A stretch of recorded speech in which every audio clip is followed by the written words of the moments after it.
उनके इस फैसले ने 5 लोगों की जिंदगी, जिस तरह से कोई गाड़ी खराब हो जाती है तो हम उसके स्पेयर पार्ट दूसरी गाड़ियों में लगाकर उनको ठीक कर सकते हैं।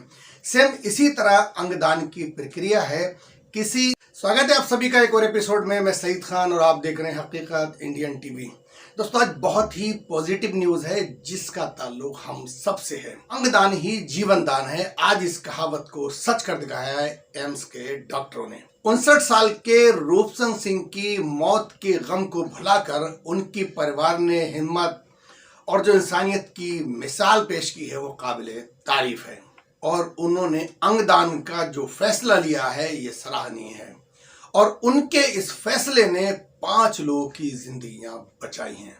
दिल्ली में इस साल का ये 17वां अंगदान है, यानी पिछले एक साल में 17 लोगों ने अंगदान किया है। दोस्तों, जिस तरह से कोई गाड़ी खराब हो जाती है तो हम उसके स्पेयर पार्ट दूसरी गाड़ियों में लगाकर उनको ठीक कर सकते हैं। सेम इसी तरह अंगदान की प्रक्रिया है। किसी इंसान के ऑर्गन यानी कि स्पेयर पार्ट या अंग निकाल के किसी दूसरे इंसान की जान बचाई जा सकती है।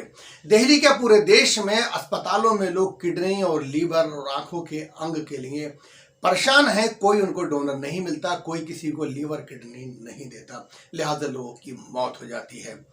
इसी तरह की एक कोशिश की है अंगदान की एम्स के डॉक्टरों ने। अगर कोई शख्स अंगदान के लिए तैयार है तो एक इंसान के ऑर्गन से कई लोगों की जिंदगियां बचाई जा सकती हैं। पिछले एक साल में दिल्ली में national organ and tissue transplant organisation यानी कि नोटो ने अच्छी पहल शुरू की है। एम्स की इस टीम का प्रयास काफी सराहनीय है। एम्स की जानकारी के अनुसार 59 साल के रूपचंद सिंह अपने बेटे के साथ कहीं बाइक पर जा रहे थे। शादीपुर डिपो के पास उनका एक्सीडेंट हो जाता है और उनके दिमाग में चोट लगती है। उन्हें ट्रामा सेंटर रेफर किया जाता है जहां डॉक्टरों ने ब्रेन डेड घोषित कर दिया। इसके बाद परिवार की एम्स के डॉक्टरों ने काउंसलिंग की और अंगदान के बारे में बताया। कई बार कोशिश करने के बाद परिवार इसके लिए राजी हो गया। बेटे ने बताया कि पापा पहले भी काफी सोशलिस्ट थे और लोगों के बढ़ चढ़ के काम आया करते थे।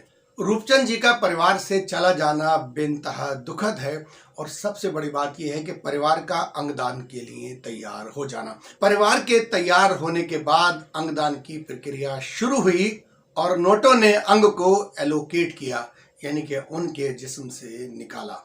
नोटो ने जो जानकारी दी है उनके अनुसार उनके लंग्स को 30 साल के एक शख्स में एम्स में ही जो एडमिट था उसको लगा दिया गया। उनके हार्ट को अपोलो भेजा गया जहां 65 साल के एक शख्स में उसको ट्रांसप्लांट करा गया। एक किडनी राम मनोहर लोहिया हॉस्पिटल में जरूरत थी, वहां भेज दी गई, उसको वहां पर लगा दिया गया। और दूसरी किडनी एम्स के एक मरीज को ट्रांसप्लांट करी गई। वहीं लीवर आर्मी हॉस्पिटल में 31 साल के एक मरीज को लगा दिया गया। अभी दोनों कार्निया एम्स में प्रिजर्व है, यानी कि आंखों के जो डेले हैं ये एम्स में मौजूद है।